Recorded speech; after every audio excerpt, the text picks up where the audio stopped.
Chief হুইপের cartoon আঁকার জন্য গ্রেপ্তার করা হয়েছে, নাহিদ ইসলামের কার্টুন আঁকার জন্য হয়রানি করা হয়নি? হয়েছে তো কয়েকদিন ধরে। ক্ষমতায় নিয়ে কাউকে জেলে পুড়ছে না, তো তাহলে তার মানে হচ্ছে যে আপনি কার্টুন আঁকবেন, আপনাকে সমালোচনা করতে পারবে না?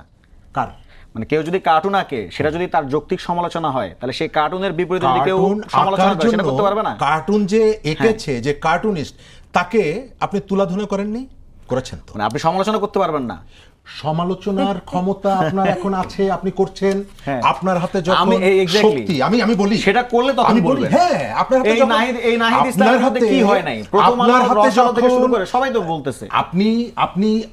আপনি যদি বলেন যে চিফ হুইপের কার্টুন আঁকলে যদি কেউ বিক্ষুব্ধ হয়, এটা যদি ত্রুটি হয়, না বিক্ষুব্ধ বা ত্রুটি না, বিক্ষুব্ধ হয়ে যদি কাউকে মামলা দিয়ে জেলে পুরে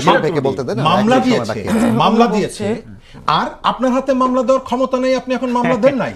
আপনার হাতে যখন ক্ষমতা ছিল পুলিশের হেলিকপ্টার নিয়ে ঘোরেন নাই, হেলিকপ্টার চলেছেন না। এটার সাথে সম্পর্কটা হচ্ছে যখন আপনার হাতে ক্ষমতাটা ছিল আপনি সেই ক্ষমতার চর্চা করেছেন।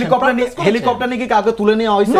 তো তাহলে প্রত্যেকটা জায়গায় তুলে নেওয়ার বিষয়, তাহলে তো আপনি এটার সাথে কি মিলাচ্ছেন? এটার সাথে মিলানো হলো যে আপনার হাতে যখন ক্ষমতা থাকে এবং ক্ষমতার কি সম্পর্ক ভাই? হেলিকপ্টারে করে কি কোনো কার্টুনিস্টকে তুলে নেওয়া হয়েছে? আমি শেষ করি। আপনার হাতে যখন ক্ষমতাটা থাকে আপনি সেটিকে প্র্যাকটিস করেছেন, যতটুকু ছিল ততটুকু প্র্যাকটিস করেছেন। এখন বিএনপির হাতে অসীম ক্ষমতা, এই চর্চা কি চলতেই থাকবে? এই চর্চাটা বন্ধ হওয়া দরকার। কিন্তু সেটিকে আপনি কি ফোকাস করছেন? রাষ্ট্রপতি নির্বাচনে আপনি দেখলেন, আপনি ভোট দিলেন কর্নেল অলিকে, আর ভোট ঘোষণার সাথে সাথে আপনি দৌড়ে গিয়ে মির্জা ফখরুল ইসলামকে চুমু খাচ্ছেন।